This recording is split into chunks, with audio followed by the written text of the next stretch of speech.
بسم الله والصلاة والسلام على رسول الله. ازيكم يا شباب، عاملين ايه؟ كل عام وانتم بخير. النهاردة 4 رمضان الموافق 14 مارس. ده البودكاست الرابع اللي بسجله لكم. الحمد لله رب العالمين، ملاقي يعني ناس كتيرة بتبعت لي على الواتساب، بيتواصلوا معايا بشكل شخصي، لأن معظم المشتركين معايا في القناة يعرفوني بشكل شخصي، مش مشتركين على القناة كده وخلاص يعني. فنعرف بعض بشكل شخصي. عدد كبير جدا مرحب بفكرة البودكاست، ان هو حاجة كويسة وبتتسمع في اي وقت. اضرب السماعات في ودانك واسمع البودكاست، مفيش مشكلة، مش لازم تبقى ماسك الموبايل ومذنب نفسك وعمال تتفرج يعني. ده من ناحية. الناحية التانية بتبقى المعلومة بتوصل بشكل أسرع حتى لو أنت بتعمل أي شيء تاني يعني، لأن الاعتماد كلية بيبقى على توصيل الصوت وليس الصورة فقط. الصوت ما بيبقاش عامل مساعد مع الصورة، ولكن الصوت هو العامل الأساسي. المهم، موضوع النهاردة إن لا تلومن إلا نفسك. يعني إيه بقى الكلام دوت؟ يعني إن الواحد هو المسؤول عن أفعاله. بمعنى إن أنت استغليت وقتك صح، لحقت تنجز حاجة معينة، لحقت تخلص كورس معين، لحقت تستفيد من حاجة معينة قدامك، فرصة متاحة قدامك. فانت المسؤول عن ده. لو انت ما استغلتش الكلام دوت، فانت برضو مسؤول عن دوت، ومحدش هيبتدي بعد كده يقولك اصل انت ما عملتش علشان ما كانش فيه كذا، او ما عملتش عشان ما كانش متاح كذا. لا، انت المسؤول، والناس كلها هتلومك ان انت ما اتصرفتش. حاجة بسيطة قوي على سبيل المثال، الناس دلوقتي كلها مشتركة في الواي فاي، باقات الإنترنت. معظم الناس بتخلص على نص الشهر مثلا، على تلتين الشهر مثلا. قليل أوي اللي بيكمل لغاية آخر الشهر والباقة بتاعته آه، سليمة يعني، أو متبقي منها حاجة. ده إذا كان حد أصلا بيتبقى منه حاجة يعني. فهل، اسأل نفسك كده نقطة من أول السطر كده، هات ورقة وقلم كده واكتب. مثلا الإنترنت، هل أنت دلوقتي استفدت من باقة النت؟ أيا كان المساحة بتاعتها قد إيه، أيا كان بتديلك داونلود قد ايه وستريم قد ايه. شوف انت استفدت من الباقة دي الشهر ده كما ينبغي ولا لا. هتلاقي واحد بينزل دروس اونلاين وبيذاكر منها، ماشي. هتلاقي واحد بينزل افلام منها، ماشي. واحد بينزل اغاني منها، ماشي. واحد بينزل كورسات منها، ماشي. كل ده ماشي. النت مش هيقولك لا، يعني عايز تنزل اتفضل نزل، اهلا وسهلا، تمام ضن. لكن في الاخر الفايدة اللي عادت عليك انت كيوزر او كمستخدم ايه؟ انت استفدت ايه؟ الباقة هنا خلصت والباقة هنا خلصت. هنا استفدت من مثلا 140 جيجا، ولا 180، ولا 200، ولا ايا كان المساحة قد ايه. هنا استهلكتهم وهنا استهلكتهم. بس هل انت نزلتهم في حاجة مفيدة ولا لا؟ نفس الكلام على الوقت. انت عندك 24 ساعة، كل واحد فينا عنده 24 ساعة. انا واحد من الناس هنام 8 ساعات، هشتغل 8 ساعات، هريح، ووقت الراحة دوت داخل فيه بقى الأكل والصلاة والعبادات والكلام ده كله في التمن ساعات الباقيين. تمام. واحد تاني لأ، هينام 10 ساعات، وهيقسم بقية الساعات اليوم 14 ساعة على بقية الحاجات التانية. واحد تاني هيبتدي يقسمها تقسيمات مختلفة. فهي القصة وما فيها، هل انت مقسم وقتك صح ولا لأ؟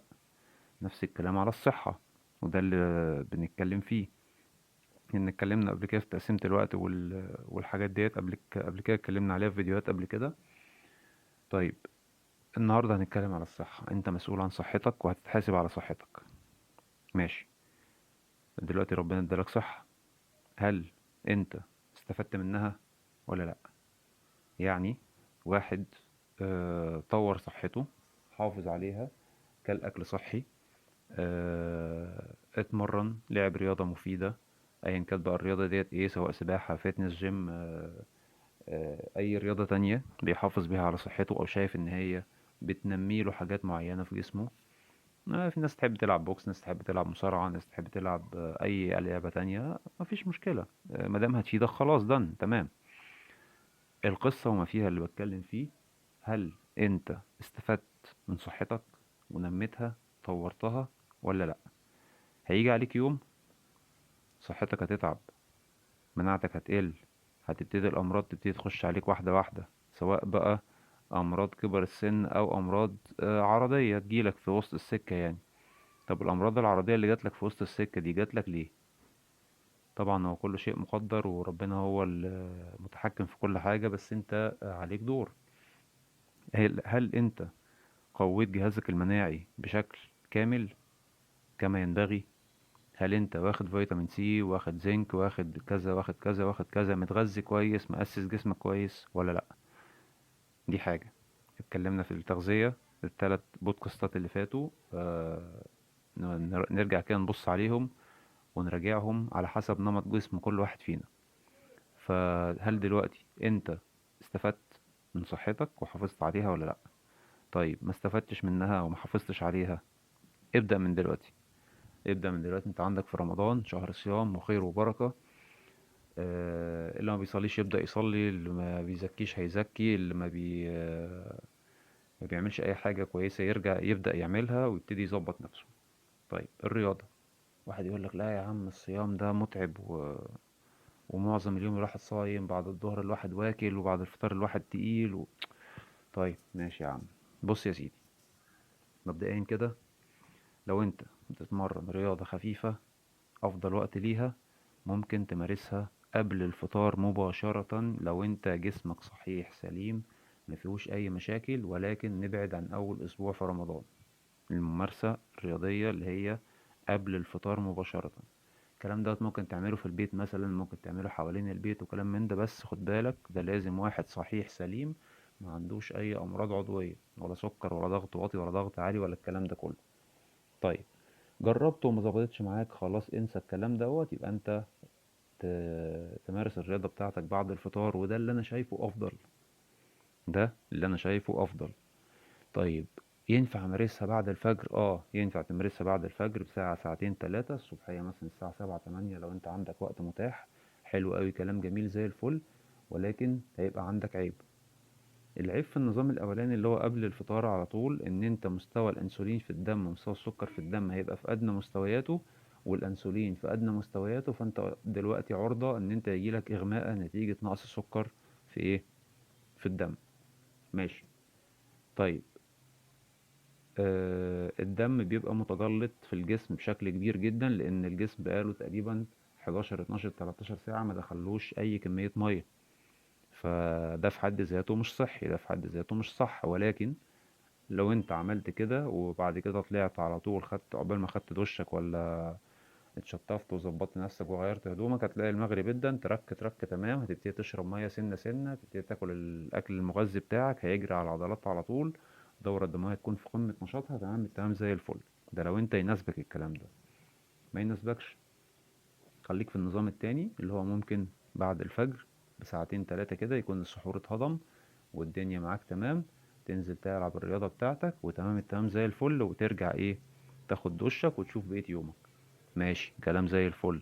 بس ده يعيبه حاجة، النظام دوت يعيبه حاجة، ان انت لما تنزل تلعب رياضة في التوقيت ده جسمك هيفقد سعرات حرارية، جسمك هيفقد هيحرق كالوريز زي ما اتفقنا، جسمك هيفقد كميات مية كبيرة في العرق.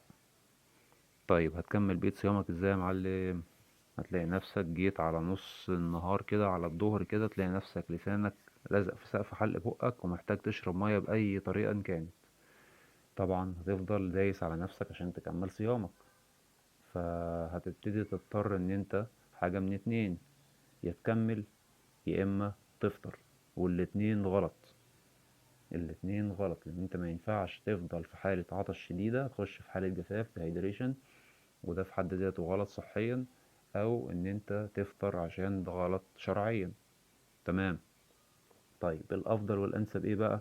النظام التالت اللي هو بعد الفطار، زي ما اتفقنا في الفيديو الاولاني، بعد الفطار بساعة تكون واكل اكل فطار خفيف، تنزل تتمرن تمرينتك، ترجع تكمل اكلك، بعد كده تخش على الوجبات بتاعتك ومعاك بقية يومك يا معلم، اشرب مية، كل براحتك زي ما انت عايز، او في وسط كده الليل مفيش مشكلة، يعني على الساعة 10 11 12 واحدة مفيش مشكلة، تمام كده كده.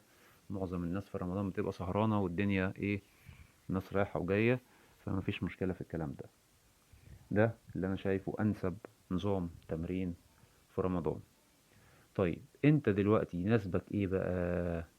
لو انت بالنسبة لك مش فارق قبل الفطار، من بعد الفطار، من بعد السحور، مش فارق معاك، التدريبات اللي محتاجة قوة، تدريبات مثلا رفع الأثقال، تدريبات الحديد، تدريبات البادي بيلدينج والكلام ده كله بمشتقاتهم المختلفة، التدريبات ديت لازم لازم لازم تتلعب بعد الفطار. ما ينفعش تتلعب آه، وانت صايم، وانت الانسولين انا اسف، السكريات في ادنى مستوياتها، الانسولين خلاص مش لاقي حاجة يحرقها، السكريات في ادنى مستوياتها في الدم. ما ينفعش، لان انت محتاج باور. حتى لو نزلت واتمرنت التمرينه التانية هتلاقي نفسك ايه، مش قادر ترفع نفس الاوزان او تأدي نفس الاداء اللي انت بتأديه وانت مش صايم.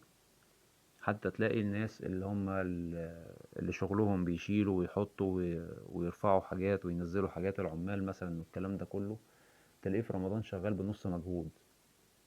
تلاقيه في رمضان شغال بنص مجهود، وبيشتغل الصبح بدري قوي عشان الحر ما يزيدش عليه، فبيبتدي بعد الفجر على طول يطلع اللي بيرفعوا رمل واسمنت وكلام من ده الصبح بدري كده بعد الفجر على طول، ترك ترك ترك يخلص. وفي ناس اصلا بتقلب يومها بالليل، بتشتغل بالليل وعشان يقدروا يأدوا اداء كويس. ده الرياضات اللي هي بتحتاج قوة بدنية. طيب الرياضات بتحتاج سرعة وتحمل وكلام من ده، قولا واحدا ألعاب قوة وسباحة وجري وكلام من ده ما تنفعش في الصيام، لأن انت لازم وانت بتعمل مجهود بدني مستمر أكتر من تلت ساعة لازم تعوض بكميات مية كبيرة علشان تحافظ على سيولة الدم، ما يبقاش دمك فيه لزوجة. طول ما دمك فيه لزوجة مش هيوصل المغذيات ويوصل السوائل لبقية أجزاء جسمك، فهتبتدي تخش في كرامب. حتى لو انت جسمك فيه كمية مية كفاية، بيبتدي جسمك يخش في كرامب، ان دمك بدأ يتجلط، الدورة الدموية مش ماشية بشكل كويس، تبتدي تحس بصداع زغللة.